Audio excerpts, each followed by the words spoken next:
let me begin. So last time we discussed the basic idea of inflation, which is that the universe in the early history went into a cosmological constant dominated phase, and that gave rise to an exponential expansion, and then it somehow made transition into radiation dominated phase. In the last lecture we didn't discuss any specific mechanism for inflation, but in the GR course we had discussed some particular mechanism, and that's by inflation driven by a scalar field. So we had considered a scalar field with a potential of the following form.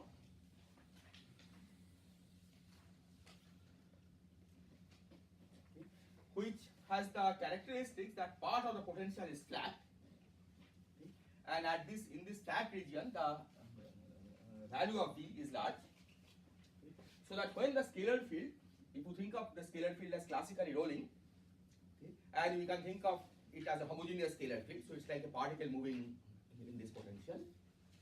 So in this part the scalar field will roll slowly, and during that roll the universe will be dominated by the energy density of the universe will be dominated by the potential energy density associated with the scalar field, and that acts as a cosmological constant. So the idea was that during this part of the evolution the universe will look like a cosmological constant dominated universe, and once the scalar field rolls down, then the energy density gets converted to radiation by some means. So that was the basic idea of how inflation takes place in the early history of the universe. So what we want to do is to make this more precise and understand under what condition we can actually achieve this. Okay, this kind of rolling of the scalar field. And in that process we will also try to address the question that how can we get a scalar field of this property. Okay, this looks like a very strange kind of potential which will have to have a flat part and then a part that suddenly drops. Okay. But we will try to argue that it's not really necessary to have precisely this form of the scalar field potential. We will see under what condition we can achieve inflation. Okay, that will be the goal of today's lecture, to understand what kind of scalar fields can actually give rise to inflation.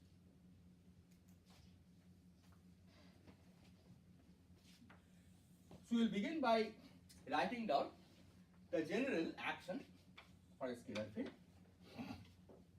which we will take to be of the following form.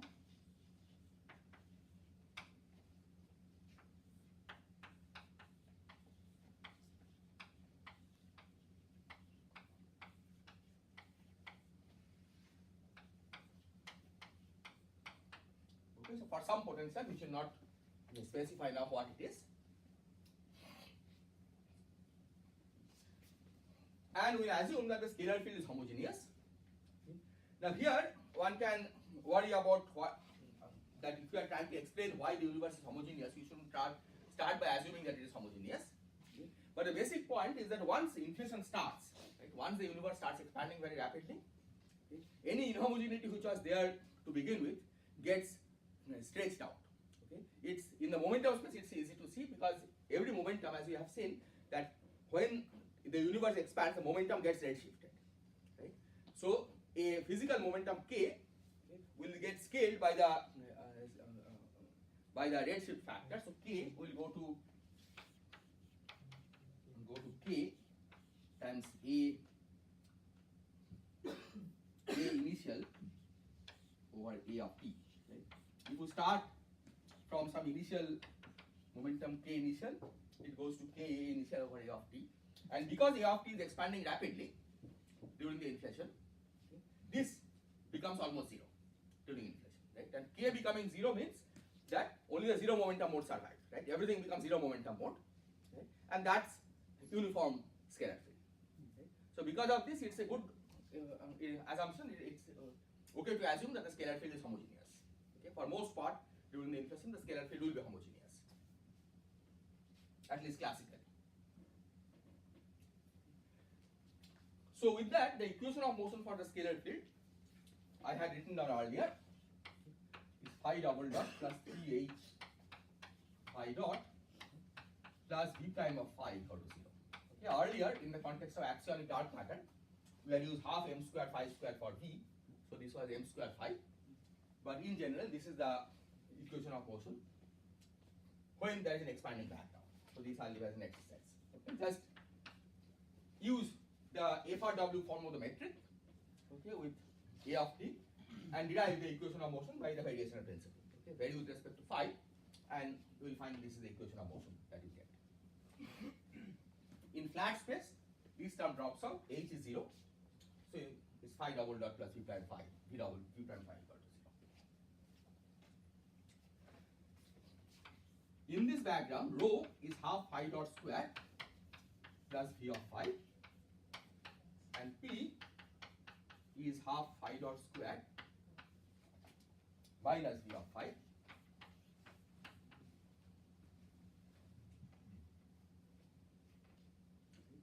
So if phi dot square is small compared to v of phi, we see that it satisfies rho equal to p equal to minus rho. Right? So if phi dot square is small compared to v of phi,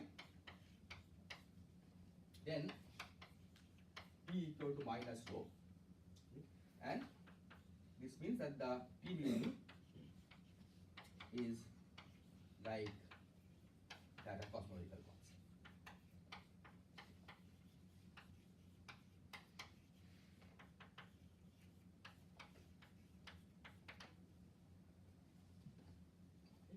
So our goal will be to try to see under what condition this holds.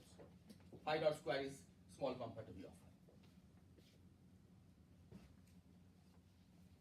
Sir, if phi is homogeneous, then from the action can we drop this del mu phi term?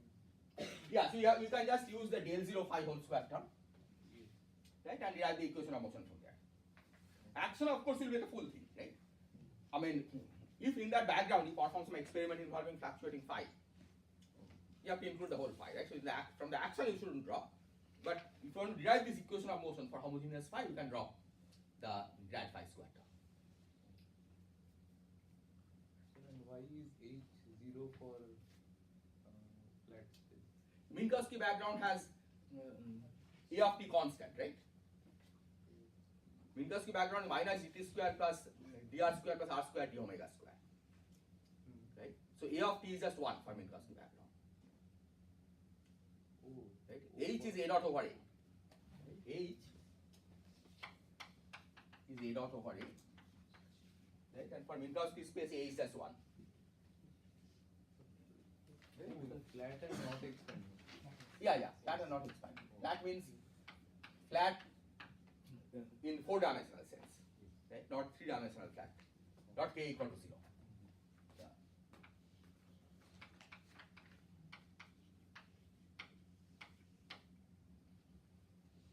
So this is the metric, form the metric you can use to derive this.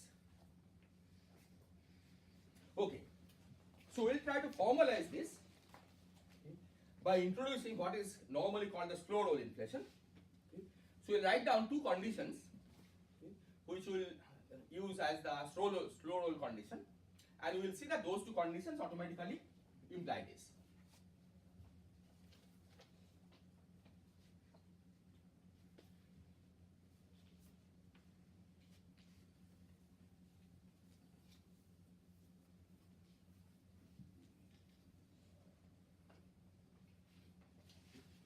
So during any time in the history of the evolution of the universe, H inverse is a typical time scale of expansion, right? Because A dot over A is H, right? So H inverse is a typical time scale of expansion. So that basically means that A changes by a finite fraction in the time of order H inverse. Right? For example, if it's e to the ht, if it's cosmological constant dominated, right? Then for t goes to t plus h inverse, A goes to A times C. Right? It gets multiplied by factor of E. In matter-dominated universe or radiation-dominated universe, this factor will be different, but you can easily verify that in a time of order H inverse, the scale factor gets multiplied by a finite number.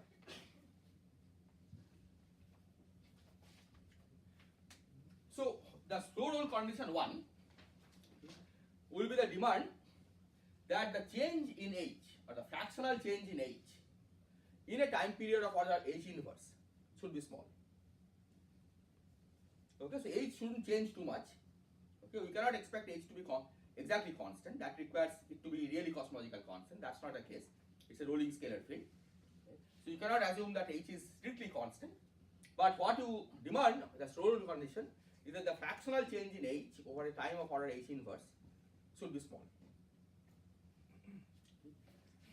So this basically means that h dot is the rate of change of h times h inverse. This is the change in h roughly in a period of order h inverse. This should be small compared to h. Right? This is a fractional change. Right? This is a change in h. This should be small compared to h. Or h equivalently h dot over h to the minus 2 should be small compared to 1. So this leads to the first slow roll parameter. Square, right? H square. Sorry, h dot over h. H dot over h square plus first slow roll parameter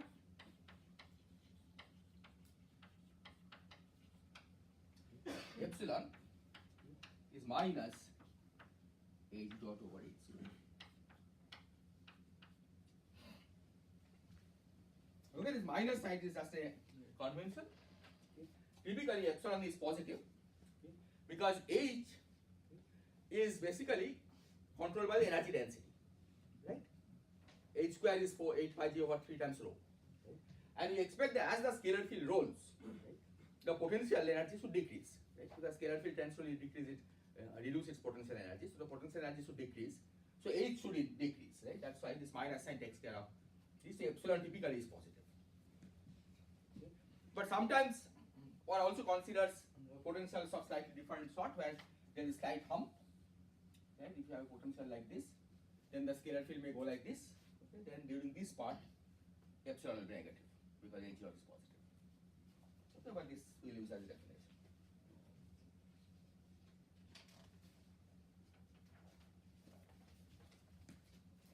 The second slow roll parameter that we will be using is not a necessary condition for inflation, but it makes the analysis quite convenient. So you will impose it anyway.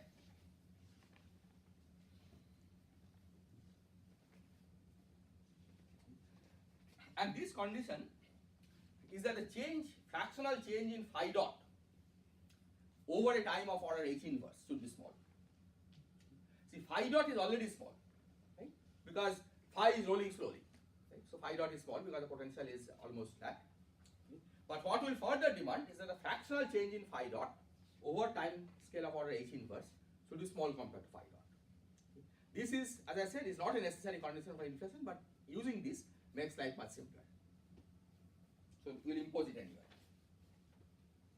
So second slow roll parameter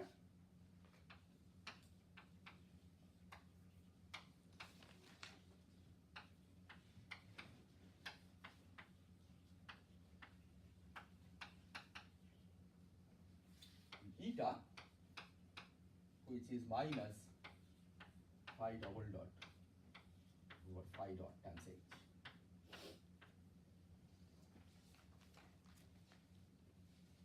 Here it was h dot over h times h. So phi double dot times h inverse is the change in phi dot over a time scale of order h inverse. That should be small compared to phi dot. So we demand that eta should be small.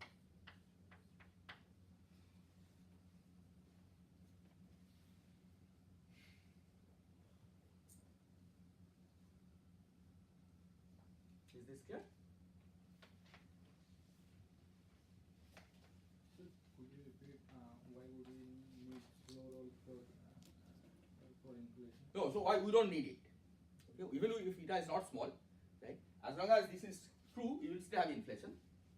But we will see that this, certainly if we impose this condition and you can find inflation, it's good enough, right? It's not necessary, but imposing it doesn't hurt as long as you can find inflation. what you will see that if you impose this condition and epsilon small, okay, then you can directly translate it to a condition on the potential, right? Not on the value of phi or on the, well, indirectly on the value of phi, but it can be directly translated into some conditions on the potential, right? So then by analyzing a given potential, we can determine whether the potential is good enough for inflation or not. Okay, so this is just for convenience of the analysis that will impose the second Snow-Rill condition. Okay, at least as of now. Okay, later on we will see that this condition helps in other aspects of study of inflation. But right now let's just impose this by saying that we restrict to models satisfying this condition.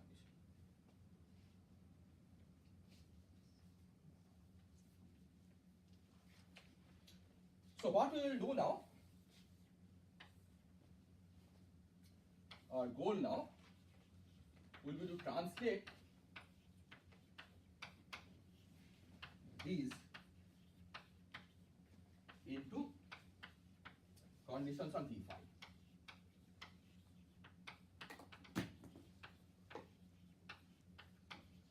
On the potential. Okay, so let's see how we can do that.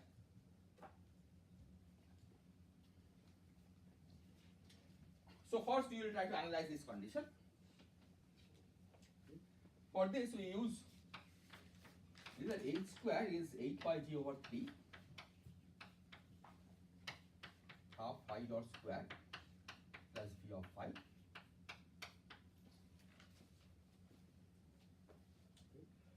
So we want to calculate h dot. So just apply ddt on both sides. So this gives you 2h h dot is equal to 8 pi g over 3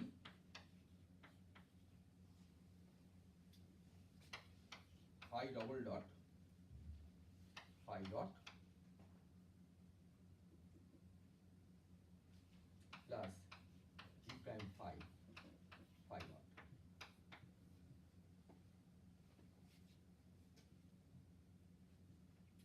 Now use equation of motion, phi double dot plus 3h phi dot plus v prime phi equal to 0.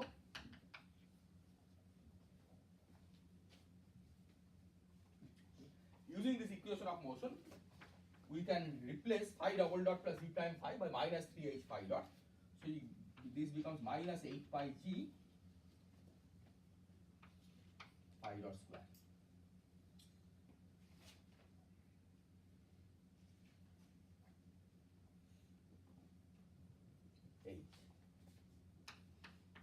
Because it's 3h phi dot, right?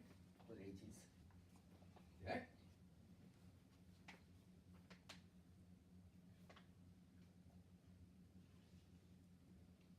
So now we want to calculate this, right? H dot over h square. So epsilon, which is minus h dot over h square. So to get minus h dot over h square, you have to divide it by minus 2h cube. Right? Because you want to bring down minus h square in the denominator. So minus 2h cube is what to divide by. So this is 4 pi g phi dot square over h square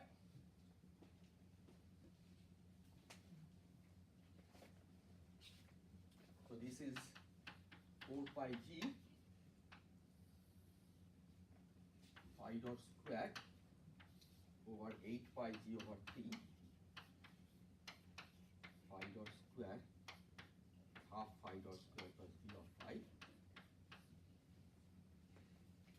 So this I can write as 3 phi dot square over phi dot square plus 2v of phi.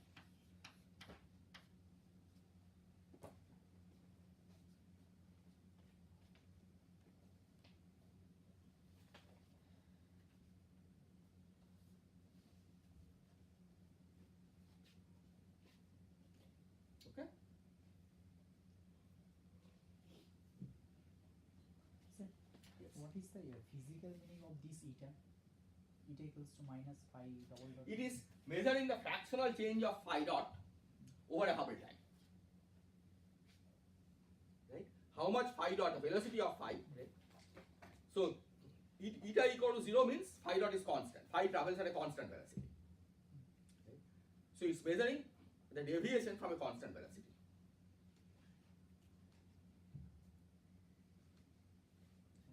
Right? So that's the physical meaning. That how much phi dot, the fractional change in phi dot over a Hubble time.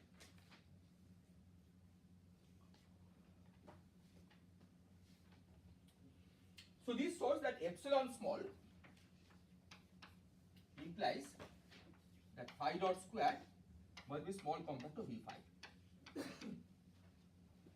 which is not a surprise, right? This is the condition under which rho equal to minus p, as we saw, right? The phi dot square terms will be small. So, okay, this is making it more manifest. The small epsilon means phi dot square is small compared to V phi. So if only you had epsilon small, right, this is all you can say. This is a condition involving phi dot and V phi. Okay. This will not by itself tell us much about V phi itself. Okay, but we'll see that once we use eta, right, we can make some, we can put some constant on V phi itself, right? We can eliminate phi dot, and that's what we'll do next. So can you say why epsilon less than 1 implies this? Because the numerator has to be small compared to the denominator, right? Right. So this has to be small compared to this. Okay. That can only happen if phi dot square is small compared to V phi. Right.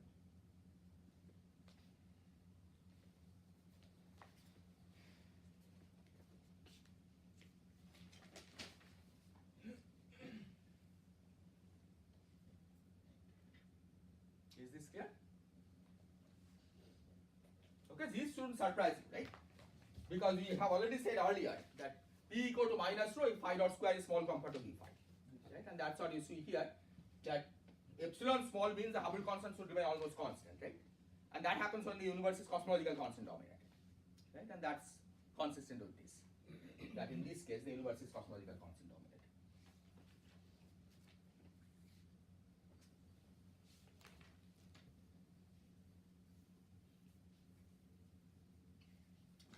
But now we are going to use the smallness of eta. And see what it implies.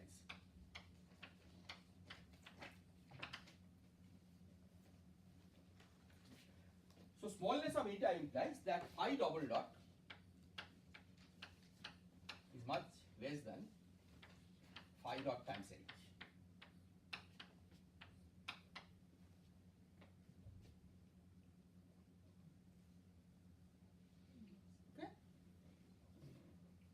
So if we now again use the equation of motion, let me write it again, phi double dot plus 3h phi dot plus v prime phi equal to 0. We see that this term is small compared to this term. Right? The first term can be dropped related to the second term. This is much larger. But the total is 0. Right? That basically means that this v prime phi must cancel this term to a good accuracy. Right? These two must be equal or nearly equal. So small eta means that we have 3h phi dot plus v prime phi is nearly equal to 0. So phi dot is nearly equal to v prime phi over 3h.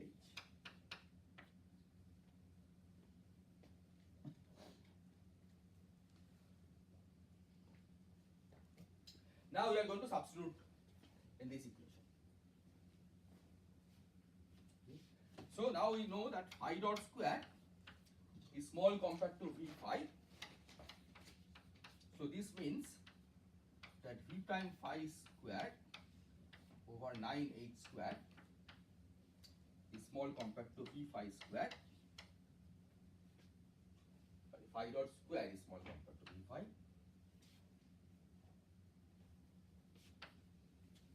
Or v prime phi square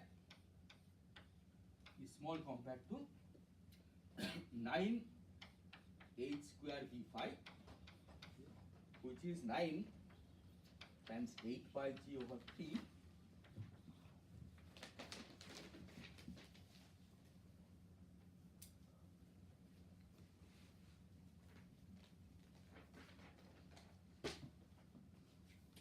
times h square is half phi dot square plus v phi. Okay. But this can be dropped because phi dot square is small compared to v phi, that we already have seen here from the epsilon condition.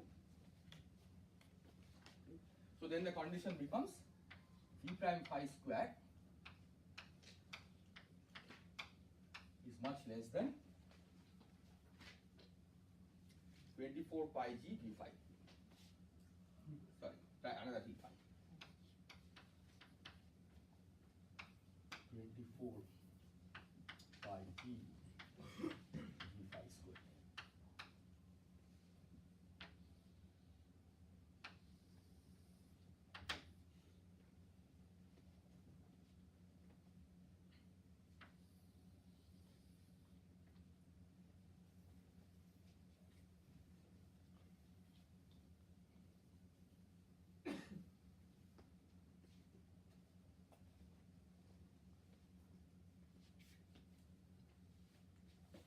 Is this clear? Okay. So this, as you can see, is a condition on the potential only. Right? It doesn't involve any phi dot. Right? It's just given the shape of the potential, you can figure out which part of the phi, which region in the phi space will satisfy this.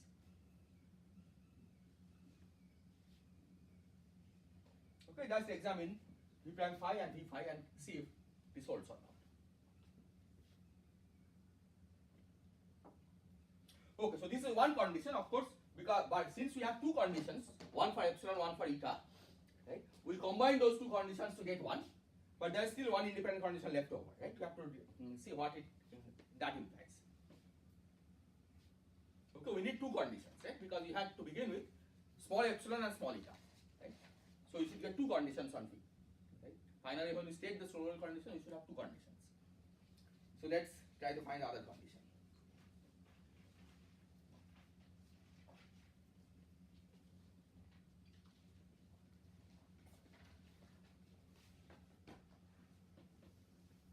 Maybe I need to use this. So keep this.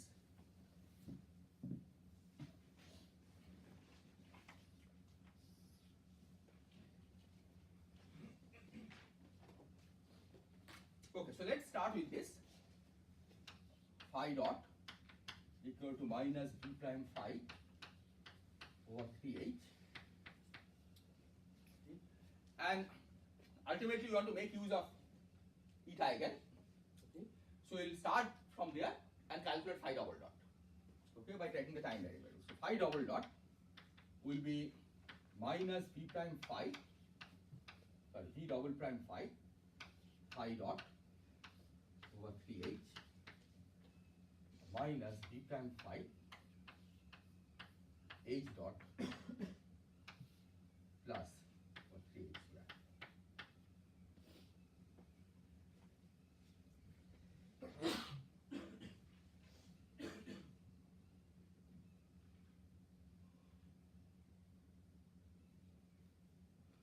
Okay.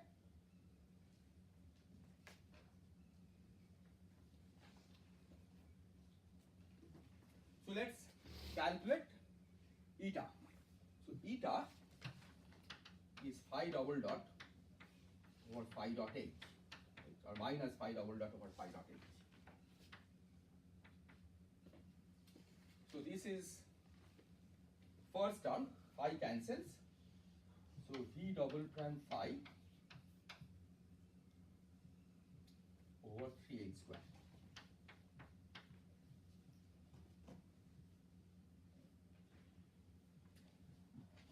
Minus v prime phi h dot over 3h square phi dot h cube phi dot, yes, h cube phi dot, thank you.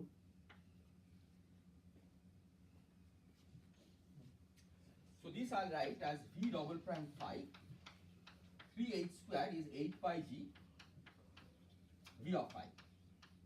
Phi dot square I'm dropping, right? Because you already have seen that phi dot square is small compared to v of phi. Okay, so for h square, I just 3h square, I just use h by 8 by g times v of phi. For this, I use this again. Minus 3h phi dot is equal to v prime phi. Right? Minus 3h phi dot v prime phi, so that cancels. So this gives you plus h dot over h square.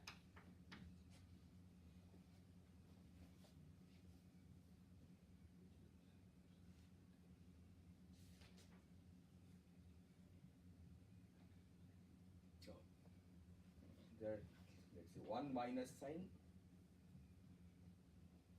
I think this is okay, right?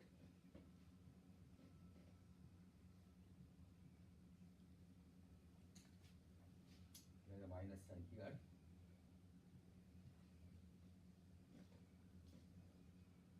Yeah. Okay. But you see, this is already small. This is small because epsilon is small.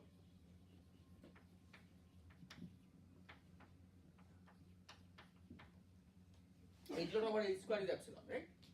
Or minus epsilon. So this means that this must be small. Right? So small eta, eta is this plus this is epsilon, which you already have said it's small. So it requires this to be small. So the second condition then is v double prime phi or mod v double prime phi is much less than 8 pi g v of phi.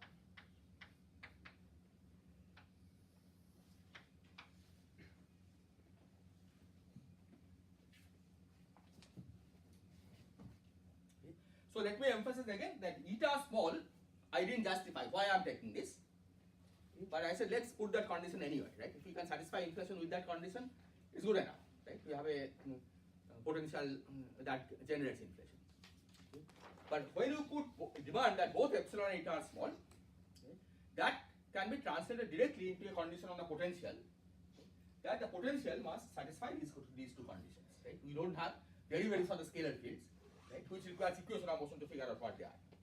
Right? Here we don't need any equation of motion, just look at the potential, take the value of the scalar field, okay, and decide whether that value of the scalar field is good enough for an inflation or not.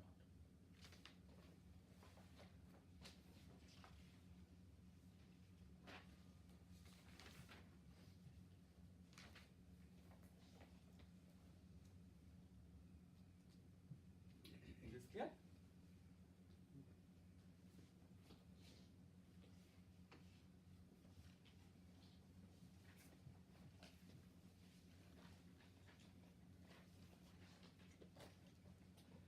So there is a third condition.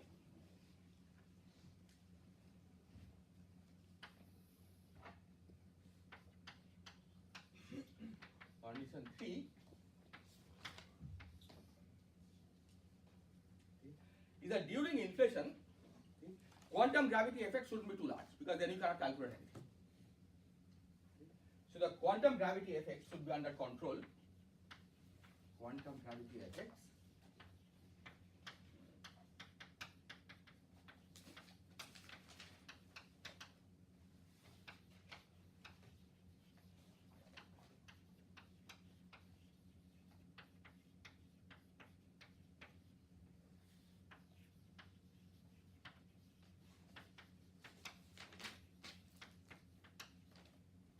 and this translates to V phi being small compared to Planck mass to the power 4. This is the unit of energy density, is in h bar equal to c equal to 1 unit. Okay, this becomes like g to the minus 2.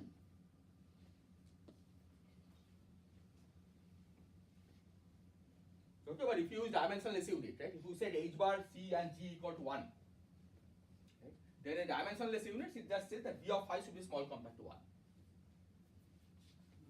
Okay, if you don't use dimensionless units, if you said h bar and c equal to 1 but not g equal to 1, then this translates to the v phi being small compared to m Planck before. Okay, because energy density has a unit of mass to the 4. Okay, energy per unit volume, right? And that's 1 over length is like mass. So this is a condition you need to satisfy. Okay.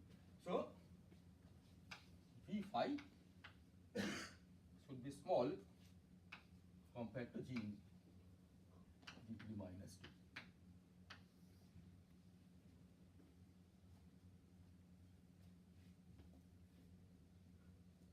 Basically, the temperature should not be as high as 10 to the 19 G. Yeah, except that the temperature is not a good concept during inflation because temperature is driven to 0. Right? As I said, once it starts expanding, right, all radiation just goes to 0 very fast, right? Because that density is going as 1 over a to the 4. So it's just cosmological constant dominated. Right? So it's best to talk in terms of the energy density rather than the temperature. Right? Temperature comes after inflation ends and when that energy density gets converted to radiation. In terms of GeV. Yeah, in terms of GeV. Yeah. So this is small compared to 10 to the 19 GeV to the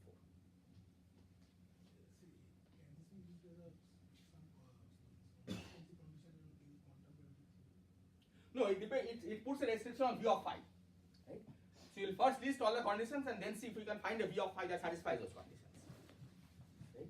If V of phi becomes of order of the Planck mass to the 4, right, then that means that the curvature that the universe has, the Riemann tensor, right, that is of the order of the Planck scale.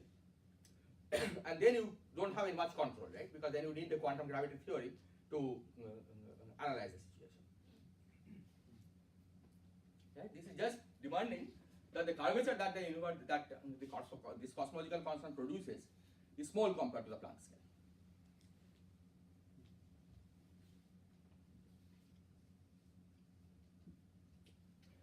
The final condition that will be imposing, okay, and that's the main point of inflation, is that the scale factor, the expansion of the scale factor during inflation should be large enough to solve the horizon problem. Right? Because otherwise it's of no use. So the condition 4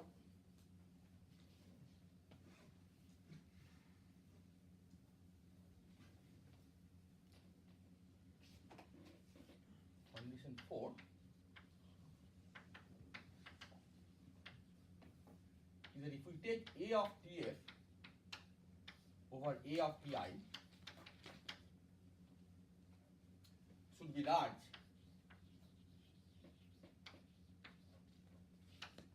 enough to solve the horizon problem.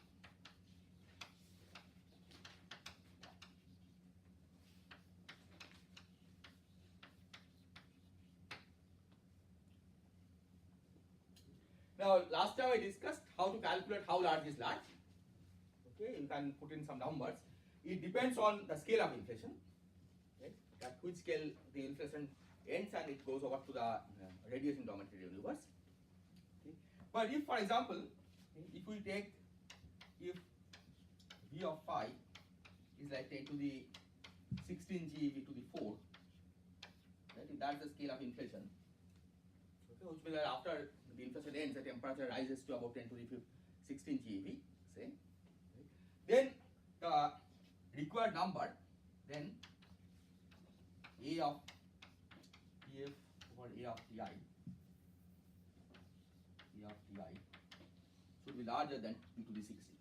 Right? This is what sometimes referred to as the 60 folding is necessary, is the minimum that is necessary for solving the horizon problem. But this number can change a little depending on the scale. Okay, because you just have to calculate. I showed you last time how to calculate the delta RH, right? How much it adds to RH, right? And we know how much is required, right? So equating those two, you can figure out how much inflation we need. Right? And as I said, if V is 10 to the 16 GeV to the 4, which is the original model of inflation, then this is the kind of number that we need. So what we will do now is to also convert this to a statement on the potential using the slow roll conditions. So let's try to calculate this, A of Tf over A of Ti.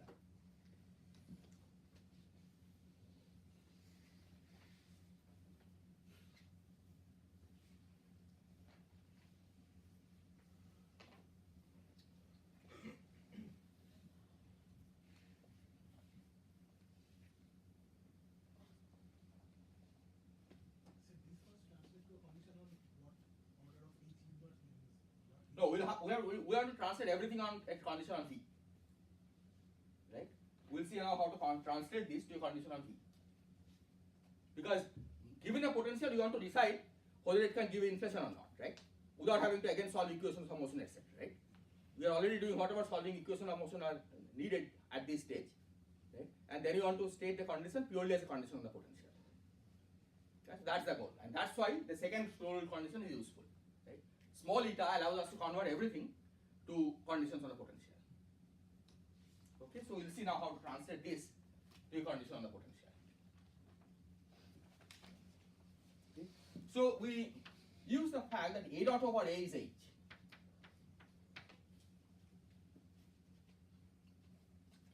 But unlike in strictly cosmological dominated universe where H would be a constant, now we are not demanding that H is constant. H can vary slowly, subject to the condition that H dot over H squared should be small. Okay? A slow roll condition. Okay? But this does not necessarily mean that H should remain constant over the whole period of inflation. Okay? It remains constant over one Hubble time. Okay? But we need many Hubble times for the inflation, right? For inflation. And we are not demanding that H remains constant over the whole period of inflation.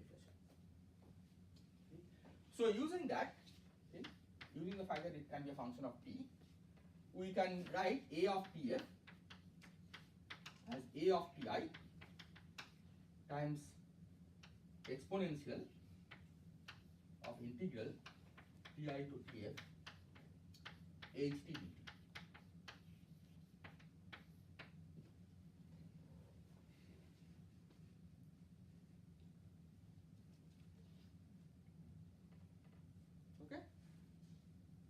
This is the solution.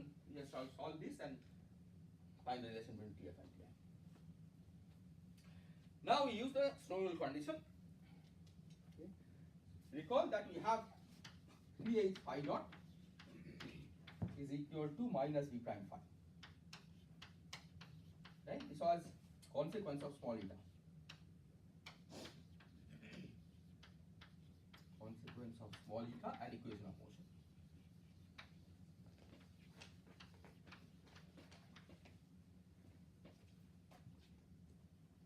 So using this we can get, right,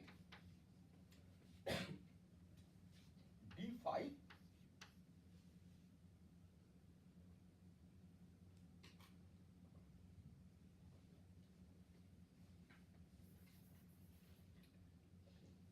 d phi over v prime phi is equal to minus d.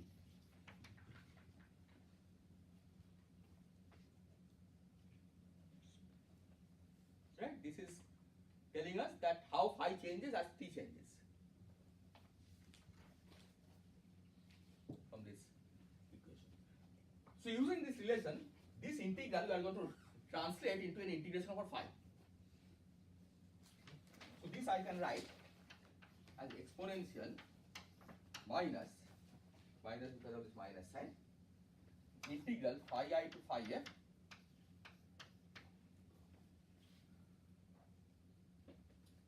3h square d phi over d phi.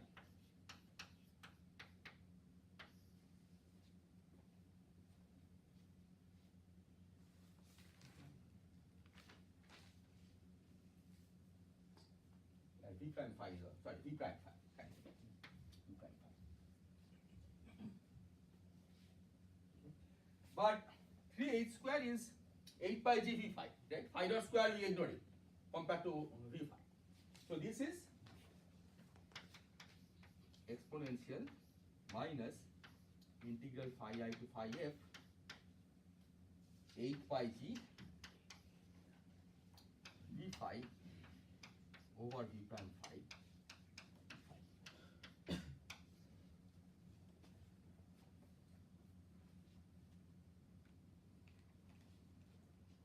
So this condition we are going to write. Next. So there should be API. Pardon? A of phi. There should. A. Oh, API. Yes, thank you. ATI and ATI. Okay. We want the ratio to be large, right? ATF over ATI you want to be large, right? That means we want this quantity to be large. So exponential minus integral phi I to phi f 8 pi g, well 8 pi g you could have taken outside, d phi over 2 prime phi d phi should be large.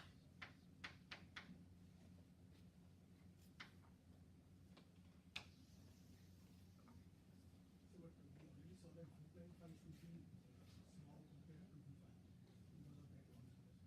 Yes, v prime phi should be small compared to v phi, yes. So doesn't that directly with the Oh, we have to make sure that we have the sufficient range of phi. Right? It may happen that this condition is satisfied only for a very small range of phi. double integral is Yeah, then that will give a suppression factor, right? So you need to check that this integral can be made large. Right? That there is sufficient range of phi for which this holds.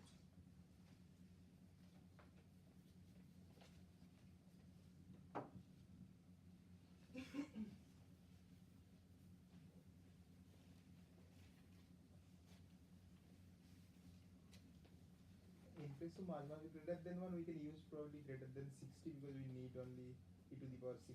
Okay, so you can forget this epsilon exponential. Okay, see this whether this is 60 or something else also depends on the actual reheating temperature, right? So roughly of the order of 60. Okay, so this is greater than order 60 cell, if you want to do it that way. But parametrically, we should be able to make it as large as you want, right? Then we don't have to worry about whether it's 60 or 100 or 600, right? I mean, as long as it's larger than 60, we are satisfied.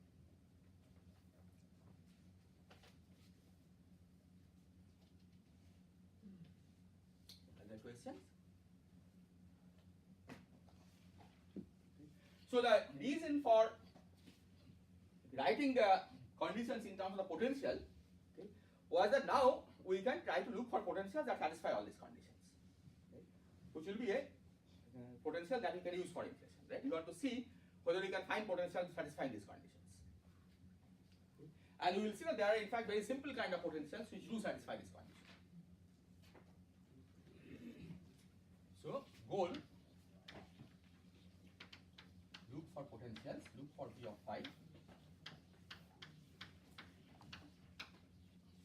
satisfying these conditions.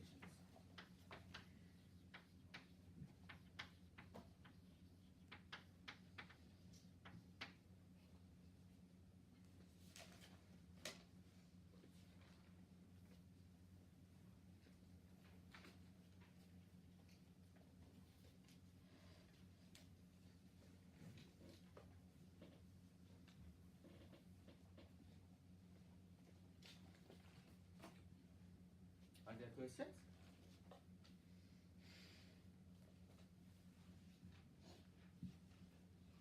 Okay. So let me now write down some potential and then we'll test whether that satisfies this condition. Okay. So try V of phi as G phi to the alpha, okay, where G and alpha are constants.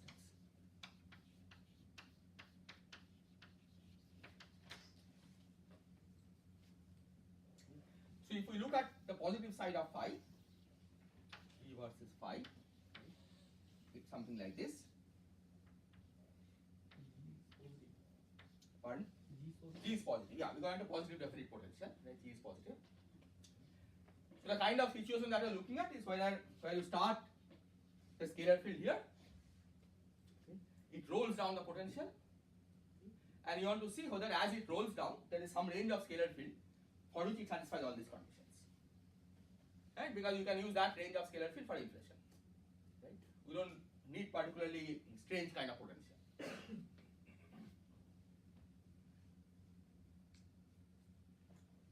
Is this clear? Okay, this is just a simple example where only 1 phi to the power alpha is present, not sum over. Exactly, some not sum over phi to the alpha, right?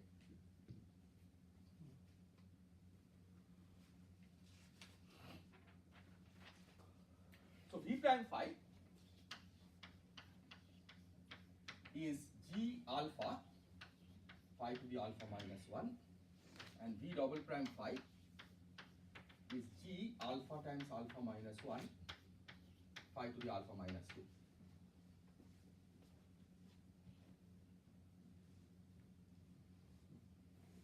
Okay, so let's start from this.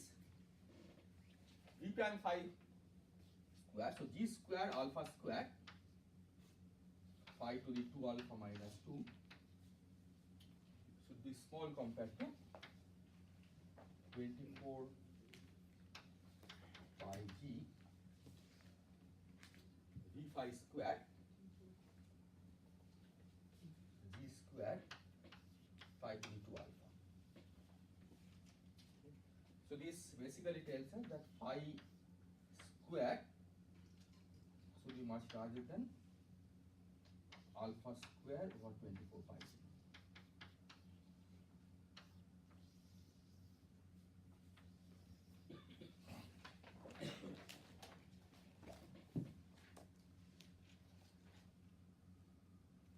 Right?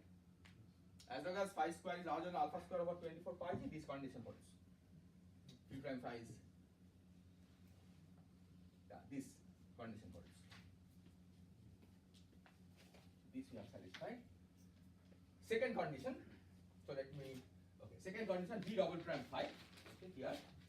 So G alpha, alpha minus 1, phi to the alpha minus 2 should be much less than 8 pi G times G phi to the alpha. So this tells us that phi square should be much larger than alpha times alpha minus 1 over 8 pi G.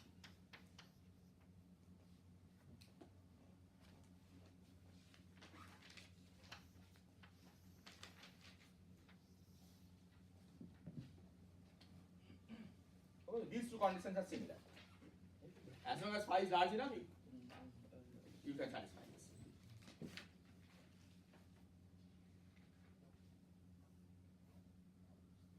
Are we supposed to determine the value of alpha and G from this condition? No, it may not be uniquely determined. Right? We want to see whether what kind of potential can give rise to inflation. There may not be unique potential which gives rise to inflation. Right? We'll see later how to get more information on the potential. But right now we are just trying to see what kind of potential, what class of potentials can give rise to inflation. Right? Whether we need something unusual or a normal looking potential is good enough. Right? Because the picture that we drew earlier was that part of the potential is flat and then it rolls down, right? That looked somewhat unusual potential. Right? What this is saying is that you can achieve these conditions without having an unusual potential, right? I mean, this includes in particular a free scalar field. If you take alpha equal to 2, right, that's just a free massive scalar field. Right? So far, both conditions are satisfied given by a free massive scalar field.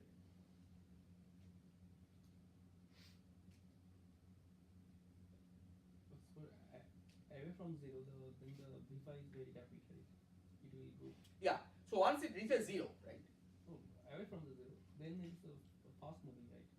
No. That's what you are saying. If phi is large, you are satisfying the slow condition. That's the point. That by looking at this potential, right, you will not intuitively think that it can generate inflation because it goes up, right?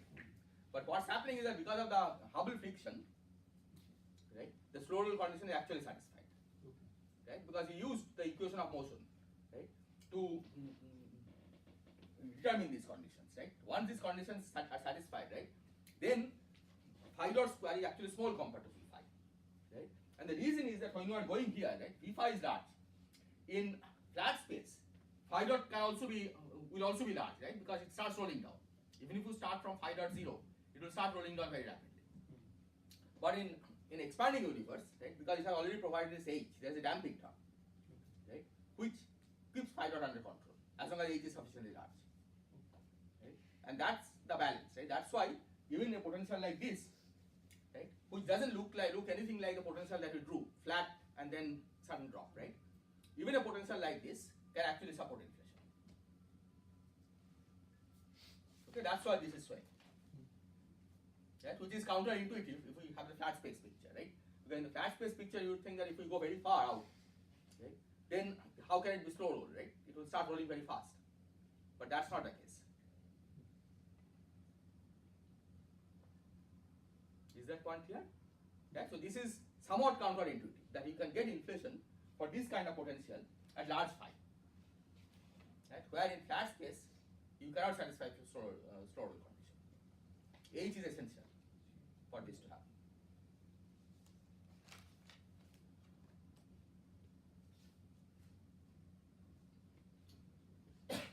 Okay, now this condition, right?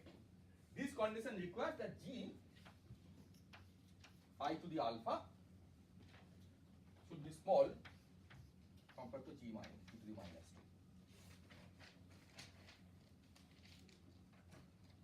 2. Now we have already taken phi to be large. Okay? Phi has to be large for satisfying these conditions, right? But this can be achieved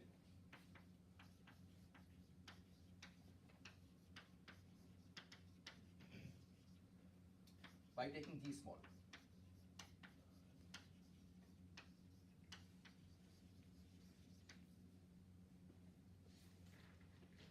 You see, this doesn't conflict with the other two conditions. However large phi is, you can always satisfy this condition by taking G to be sufficiently small.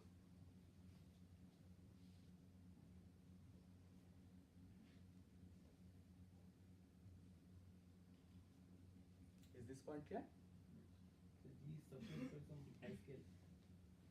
G is, well, I mean, small mass scalar. If we are using, for example, a massive scalar field, right, it requires M to be sufficiently small. Right. M small means the potential is small at low value of phi, but you are doing inflation at very high value. Okay? That's why cosmological constant is still large. It's driving the inflation, but it's not as large as, so that the quantum gravity effects become important. Right? That's why you have to keep G small. These two conditions, as you can see, G drops out. Right? There is no G in these two conditions. Right? So phi just has to be large compared to the Planck scale. That's what it is saying. Because G is only, this capital G is the only thing which is entering here, right? Alpha is a number of order 1. So this is a statement that phi has to be large compared to the Planck scale.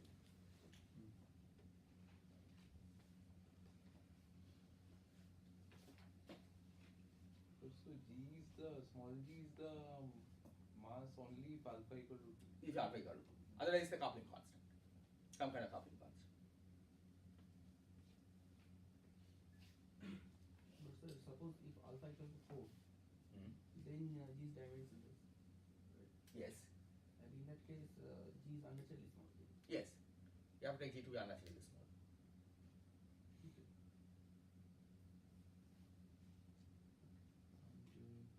Yes. Yeah. So the potential that we need, right, requires phi to be. That's the problem. Yeah. Fix it. Okay, now this condition, let's say see what this says.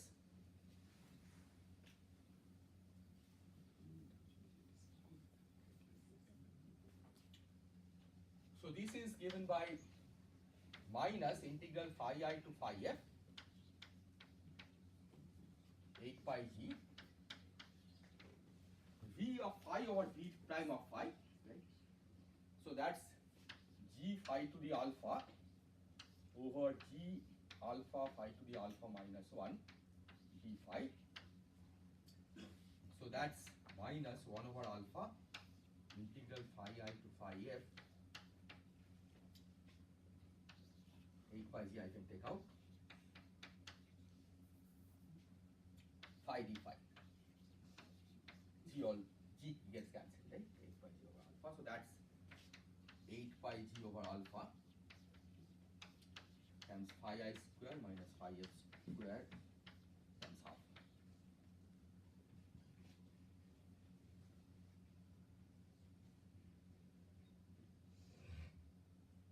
Okay, so this has to be large. But because we see that we can have inflation for large phi, we can always take phi I and phi f to be sufficiently large to achieve this, to make this large. So this can be made large,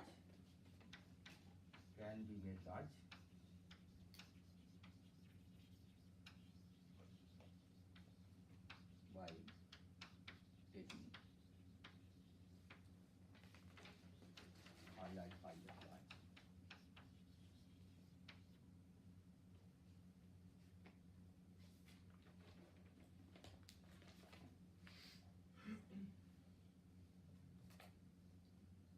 Is this clear? So at least all these four conditions can be satisfied even with simple potentials like this, provided you are willing to choose a small g. Okay. Now, whether the microscopic theory can produce such potential is of course depends on what microscopic theory you are considering. Okay. But this is a possible mechanism that can generate inflation. Okay. Even a free scalar field with a small mass term can generate inflation, sufficient inflation to solve the horizon problem.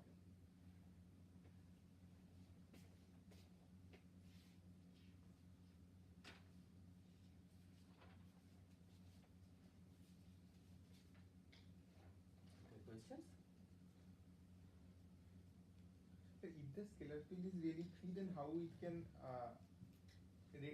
produce radiation? Suppose so in the Yeah, heating so it cannot be really free, right? Its potential should be like this, right? And then it must have some interaction that converts this energy to radiation Okay, means with the other fields, right? But the potential may be only half m square phi square, right? It may, for example, couple to fermions, right, through Yukawa coupling, and give rise to radiation, right? So one has to make sure that all those couplings, right, are such that the renormalized mass square or renormalized potential doesn't become too large. Right? So to look at the details of the microscopic theory, you have to adjust all this. Right? You have to have sufficient coupling of phi to other fields so that the energy density gets converted to radiation. And at the same time, those couplings shouldn't be such that it makes the potential not flat.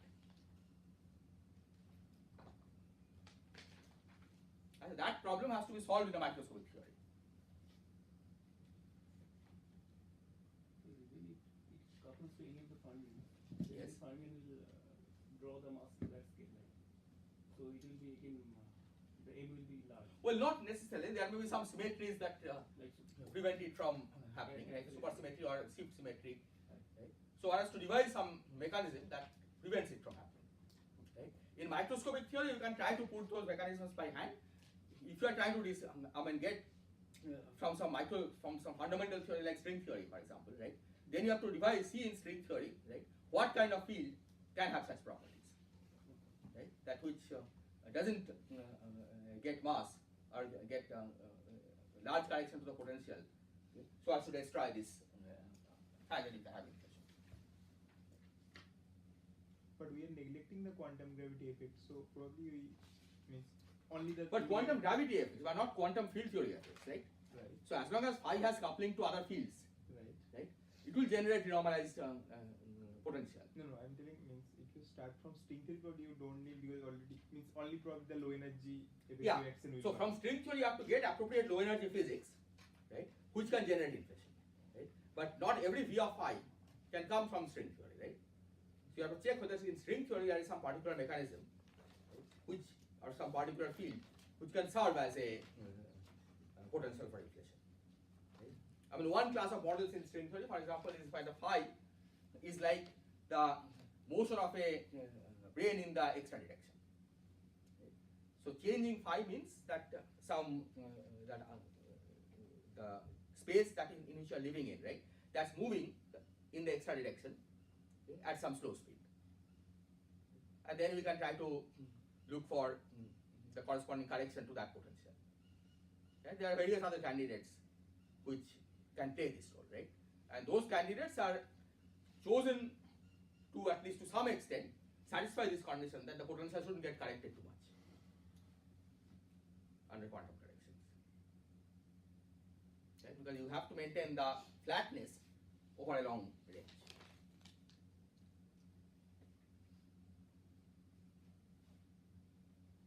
Are there other questions? So the first three conditions, that I square should be large, very large. Mm-hmm. Is these three conditions are like really independent of each other? Do you learn anything new about phi square value or something from these three conditions separately? Because this one is same. Yeah, see, we are not trying to learn about the potential. What we are trying to see is that what are the constraints on the potential. Right? Given a potential, we can see whether it satisfies these conditions. Right? And what we are saying is that given a potential like g phi to the alpha, you can satisfy all these conditions provided phi is large and g is small. The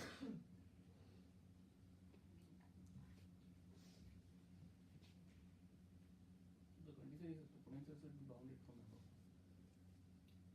Well, the potential may not be bounded from above. G phi to the alpha is not bounded from above, right? If alpha is negative. No, alpha is not negative. We are taking some alpha is 2. Just m square phi square. It's not bounded from above. For large enough value of phi, it goes to infinity. Right? But it shouldn't grow too fast. Right? If there are corrections to the potential, right, such that this near flatness, see, it's not nearly flat, but it's flat enough so that the h is good enough to prevent phi from rolling down fast. If on the other hand the slope becomes too large, then h is not good enough to prevent that rolling. Right? And that shouldn't happen. Right? See, here it's not, as I said, that but intuitively it's not clear why m square phi square should give inflation, right? As you said, for large phi, it goes up, right? So I would expect that it should roll down very fast. The reason that it's not rolling down very fast is because h is preventing it from doing it. Right? So h is strong enough to prevent phi from rolling down. But the other kinds of potential, for it doesn't hold. And what if it's like this? Pardon? If it's like negative z or something, so it goes in the negative direction. If phi goes down, well, you want the potential to be bounded from below, right? So that you certainly need. Yeah, just from stability, right? You don't want phi to be, and in any case, you don't want negative cosmological constant, right? Because our universe has positive cosmological constant. I mean, here you are talking about it's rolling from that side to this side. That's just a matter of convention. By changing phi to minus phi, we could have taken the rolling from left to right. Right? The fact that for this case we have taken phi to be positive and rolling from phi large to phi small, right? That's why this thing has become phi I square minus phi f square, right? Phi I is larger than phi f. Yeah. But that's just a matter of convention.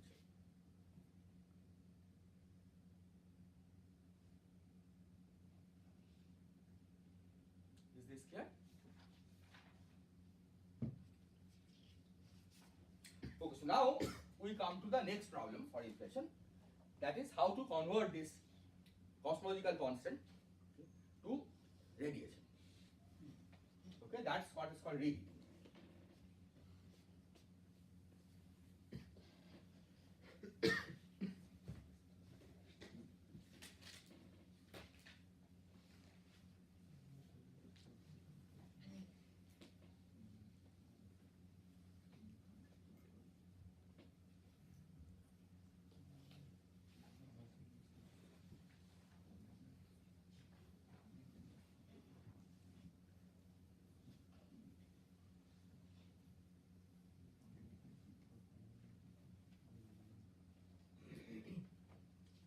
So reheating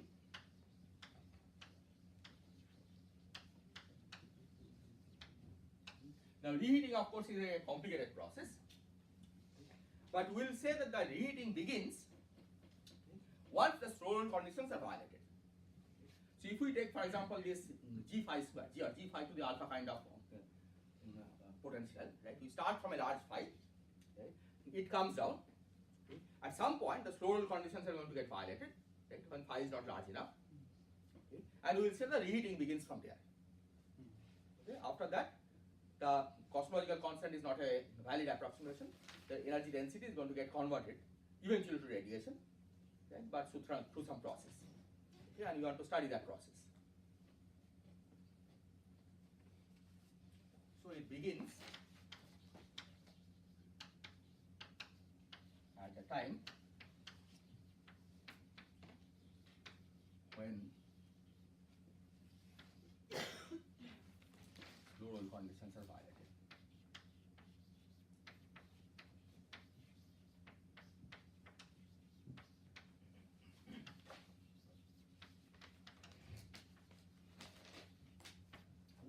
in the previous picture, that basically corresponds to, let's see, phi square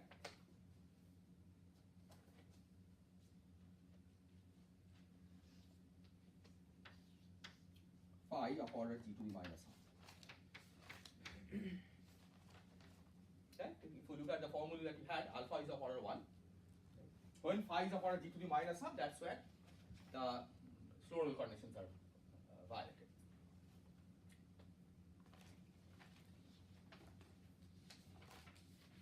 So as I said, it's a complicated process, okay?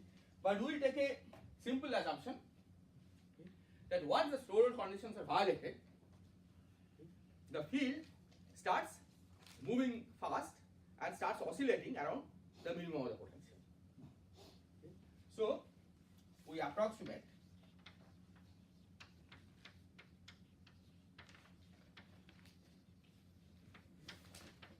V of phi by half m square phi minus phi naught square. So phi naught would have been 0 in the previous problem.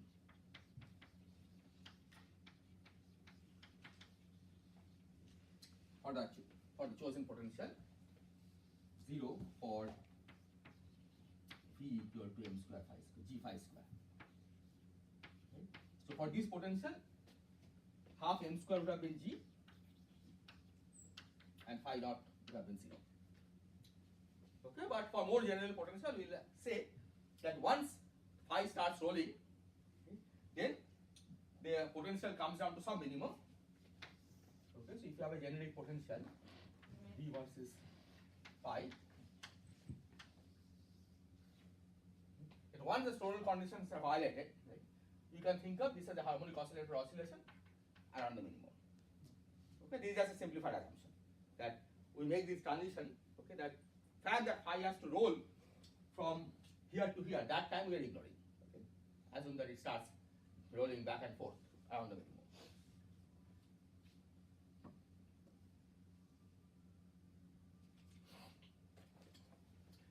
For this case, rho becomes half phi dot square plus half m square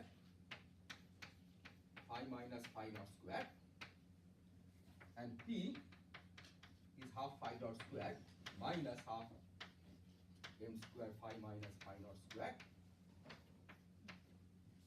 Okay. Again, the field is very nearly homogeneous because inflation has basically stretched out the field, right? Erased all fluctuations that were there, all classical fluctuations that were there are there in the field to begin with. So you can think of the field as a homogeneous field. So no grad phi square term. Okay. And now we see that if phi starts oscillating around the minimum, okay, then on the average, if we average over a period,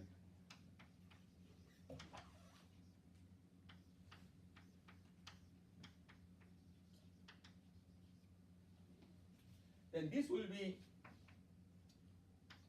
m square phi minus phi naught square, and this will be 0. Because on the average, kinetic and the potential energy will be the same. This is the same argument that we gave for the axionic dark matter. Is this clear? Okay. So what this is saying is that when the inflation ends in the scalar field model, okay, it doesn't convert its energy directly to radiation. Okay. It converts it to matter because P is 0. So this behaves like matter, behaves like non-relativistic matter.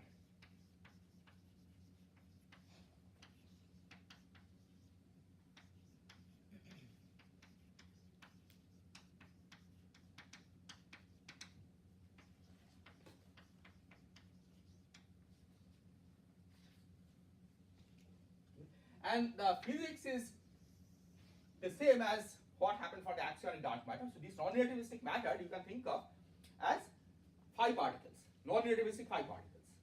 Okay, because why they are non-relativistic? Because their momentum is 0. Right? It's uniform phi. Right? So it's actually coherent state. You can think of this as a coherent state. It's a harmonic oscillator, classical harmonic oscillator oscillating. But a coherent state in quantum theory can be described as a collection of lots of excitations. Okay? and lots of excitation, the A dagger, lots of A daggers acting on the vacuum, right?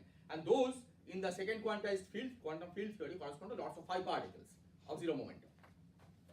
Right? So the vacuum effectively is filled with lots of phi particles in zero momentum. Right? That's the state of the system after the inflation ends.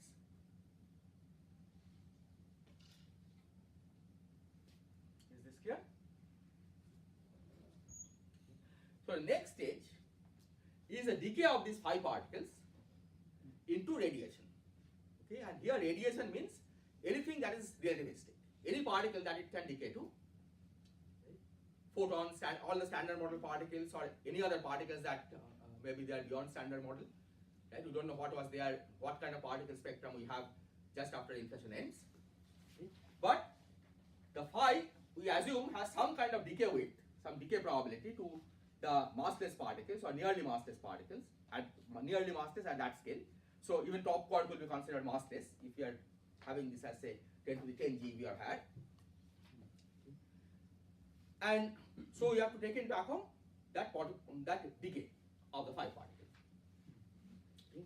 So the next step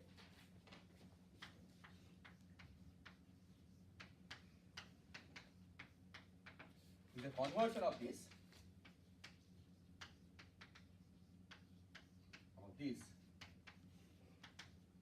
to radiation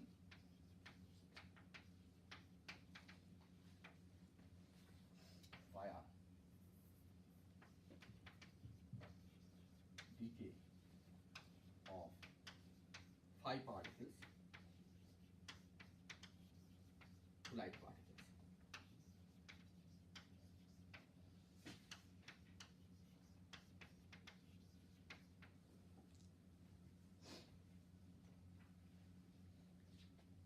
So tomorrow we will study this process in some detail, okay? And we'll try to write down a general formula, okay? But we will be analyzing two extreme cases, okay? Where the decay width is very large, which means the phi decays very rapidly. Okay? The other one where phi decays slowly. Okay, and we will try to derive the formula for what the reheating temperature is in those two processes. Okay? So what is the definition of the reheating temperature?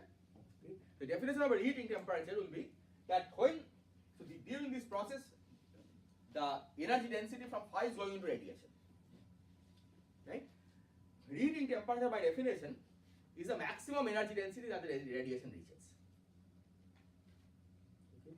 Now you might think that that will happen over a long period, because after all the phi's have decayed to radiation, right? Then the radiation energy density will peak. But the reason that that is not the case is because the expansion of the universe is also reducing the temperature of radiation, right? So it's not that it happens at infinite time, right? So there is a conversion of phi into radiation that's increasing the radiation energy density, but at the same time radiation energy density is going down because it goes as 1 over a to the 4. Okay? And it's a balance between the two which you have to maximize to decide when it reaches a peak, right? And that peak is what we call the reheating temperature. Okay, that maximum energy density of the radiation you can convert to a temperature, and that will be a reheating temperature. And all physics, all unusual physics like baryon number generation, dark matter production, all of these have to happen below that temperature. Right? That's the significance of a reheating temperature. That if it becomes too low, then you don't have the scope for this other new physics that you need. So tomorrow we'll see how to calculate this reheating temperature in these two extreme cases. So up to now, even the axionic field basically satisfy all these conditions, even the harmonic oscillator problem, all this. So it can happen that some of the axionic field really converted to the radiation and some remains, and that produces the dark matter. And it could happen, except that the other decay width is very small. I mean, the standard axion, right, will not be able to reheat at a very high temperature. I think people have even considered axionic, possibility of combining axions with for inflation. Of course, there are axionic models for inflation, right? But those axions are not the QCD axions. Okay, the parameters of the QCD axions, as far as I know, are not good enough for giving rise to inflation. But there are axion-like fields, right, which are potential candidates for this inflaton field phi. And the other thing is that we really have on the potential like few conditions, like 4 conditions to satisfy for the inflation. But a potential we can write suppose in terms of with many parameters, right? I mean like 5 square, 5 cube, 5 cube after all these sums. So really we cannot uniquely tell that this is have to be the potential which will give that Yeah. inflation. Okay, these are not the only conditions, right? Right now, what you are saying, this is a very crude set of conditions, right? Under this inflation happens.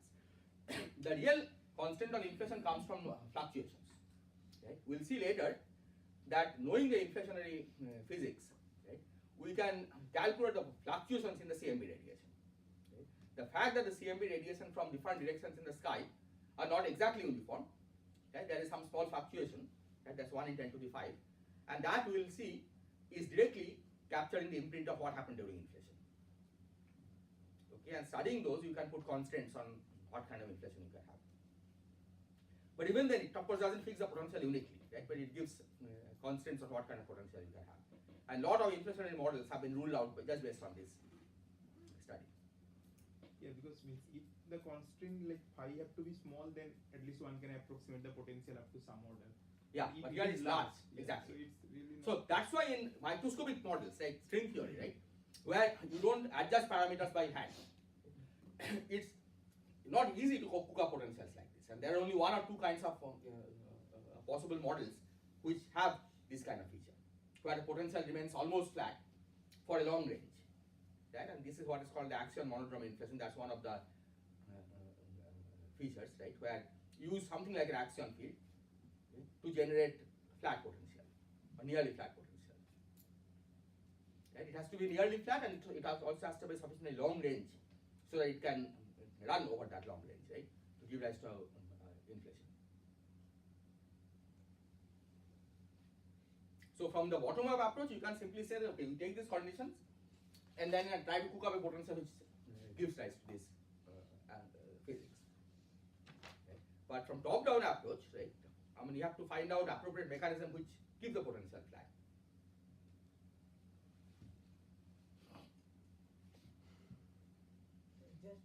So axion-wise particle will not solve the strong CP problem. No, so those axion monodrome inflation that I'm talking about, those are different kinds of axions. They are not part of the strong CP problem.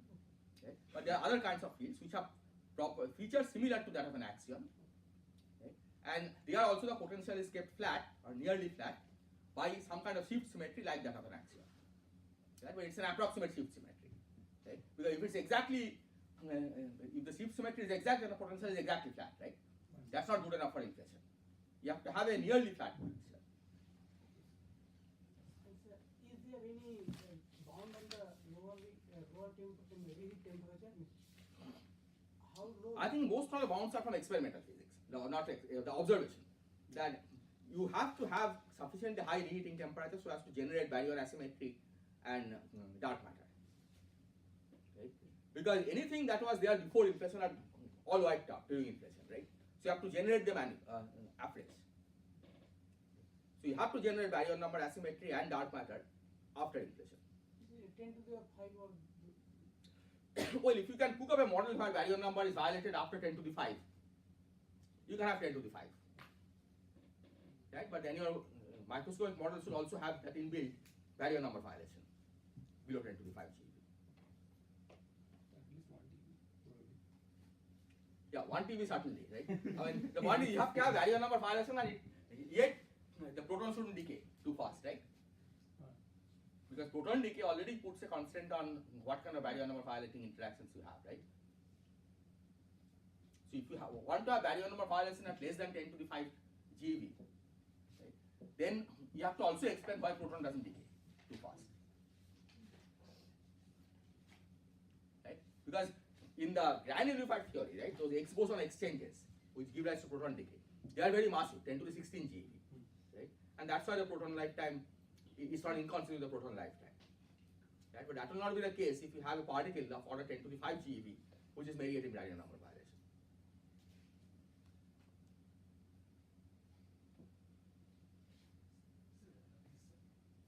phi 0 value. Hmm? The minimum of this phi, whether it's 0 or non-zero.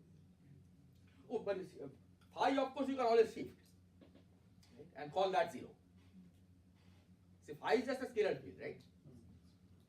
So phi 0 doesn't really have any significance. You can always choose it to be 0. That's the minimum of the potential. Only V phi 0 we need to be small positive number. Exactly. V phi 0 has to be small positive number for generating today's cosmological constant.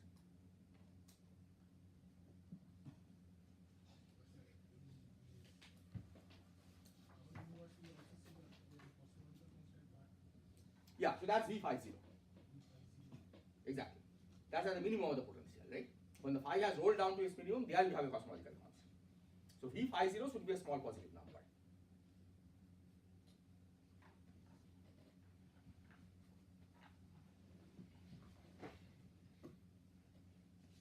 Any other question?